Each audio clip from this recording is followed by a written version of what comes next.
पिछले वीडियो में हमने प्रोटीन के क्लासिफिकेशन के बारे में अध्ययन किया था। आज हम प्रोटीन की संरचना के बारे में अध्ययन करते हैं। जैसा कि हम जानते हैं, प्रोटीन हाइड्रोलाइसिस होकर पॉलीपेप्टाइड श्रृंखलाएं बनाते हैं, जो और ज्यादा हाइड्रोलाइसिस होकर अमीनो अम्ल का निर्माण करती है।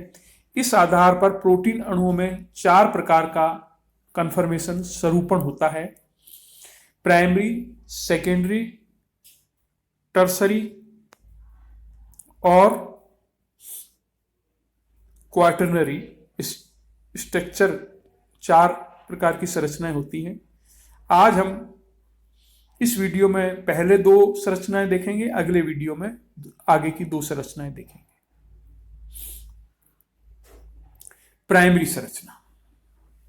एक पॉलीपेप्टाइड श्रृंखला में एमिनो अम्ल के लीनियर सीक्वेंस तथा डाई पेप्टाइड बंधों की संभावित उपस्थिति से प्रोटीन की प्राथमिक संरचना का निर्माण होता है। इसमें एमिनो अम्ल परस्पर पेप्टाइड बंध द्वारा जुड़े हुए रहते हैं। इस प्रकार 2 अमीनो अम्ल से डाइपेप्टाइड, 3 अमीनो अम्ल से ट्राइपेप्टाइड तथा बहुत सारे अमीनो अम्ल से पॉलीपेप्टाइड का निर्माण होता है। पेप्टाइड का एक सिरा NH2 समूह से जुड़ा रहता है तथा दूसरा सिरा COOH समूह से जुड़ा रहता है। अतः यह अमीनो अम्ल की भांति ज्वेटर आयन के रूप में रहते हैं। इनका भी एक सम विभव बिंदु होता है, जिसके आधार पर इनका हम पृथक्करण कर सकते हैं, आइसोलेशन और प्यूरिफिकेशन किया जा सकता है। एक पॉलीपेप्टाइड में कौन कौन से अमीनो अम्ल किस क्रम में जुड़े हुए हैं, इस क्रम को प्रोटीन की प्रारंभिक संरचना कहते हैं। एक प्रोटीन में अमीनो अम्ल के क्रम का उसकी जैविक सक्रियता पर बहुत अधिक प्रभाव पड़ता है। यदि एक अमीनो अम्ल का परिवर्तन कर दिया जाए तो पूरे प्रोटीन के गुण ही बदल जाते हैं। जैसे हीमोग्लोबिन का एक ऐसा प्रोटीन अणु है जो रक्त में पाया जाता है। इसमें 574 अमीनो अम्ल की इकाइयां होती है। इसके अमीनो अम्ल के क्रम में केवल एक अमीनो अम्ल के परिवर्तन से मनुष्य में स्कल सेल एनीमिया नामक रोग हो जाता है। इस रोग में व्यक्ति की लाल रक्त कोशिकाओं का हीमोग्लोबिन अवक्षेपित हो जाता है, जिससे कोशिका फूट जाती है और मनुष्य की मृत्यु हो जाती है। हम यहाँ पर अपन देखते हैं कि सामान्य हीमोग्लोबिन में ये इसकी संरचना है और स्किल सेल एनीमिया के रोगी का हीमोग्लोबिन इस प्रकार से होता है।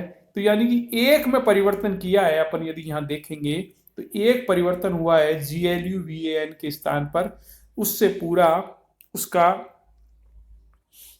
सेल पूरी चेंज हो गए और उसमें डेथ हो जाती है। इंसुलिन में एमिनो अम्ल 2 पेप्टाइड श्रृंखलाओं से जुड़े रहते हैं, 2 पॉलीपेप्टाइड से जुड़े रहते हैं। इस श्रृंखला में कुल 21 तथा दूसरी में 30 इकाइयां होती है। ये दोनों श्रृंखलाएं परस्पर सल्फर क्रॉस बंधों द्वारा बंधी रहती है। इन संरचनाओं को निम्न प्रकार से देखा जा सकता है। ये पूरा डायग्राम में इंसुलिन में एमिनो अम्ल का क्रम देखा गया है।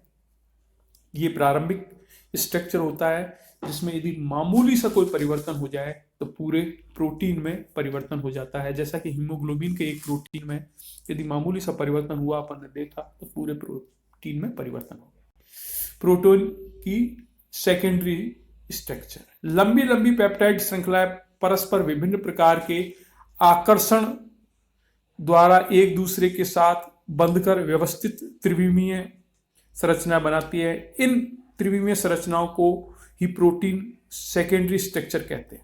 यह 2 प्रकार की होती है। Alpha helix structure. प्रोटीन की द्वितीय संरचना में पॉलीपेप्टाइड की लीनियर श्रृंखला का आकार एक मुड़े हुए रिबन की भांति होता है। यह विशिष्ट आकार हाइड्रोजन बंधों द्वारा बनाया अथवा अनुरक्षित किया जाता है। वे एमिनो अम्ल जो प्रोटीन के प्राथमिक संरचना में दूर दूर होते हैं, द्वितीय संरचना में वलय द्वारा एक दूसरे के समीप आ जाते हैं। यह हाइड्रोजन बंध के हाइड्रोजन परमाणु और C डबल बॉन्ड O के ऑक्सीजन परमाणुओं के बंध में बनते हैं।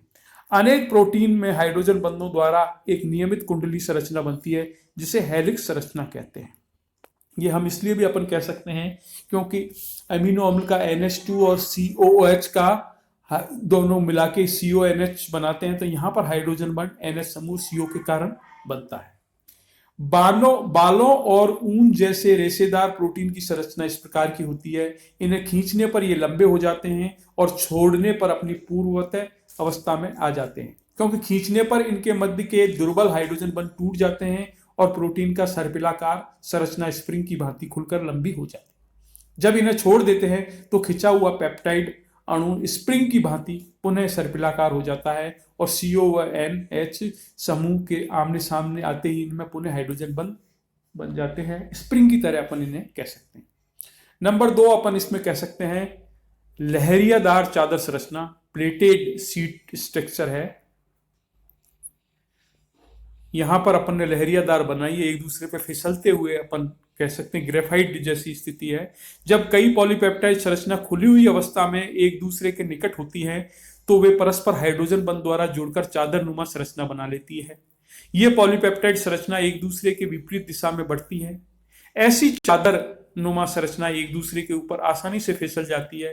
अतः इस प्रकार की संरचना वाले प्रोटीन बहुत मुलायम होते हैं। रेशम की इसी प्रकार की संरचना होती है। इसे निम्न प्रकार से देखा जा सकता है।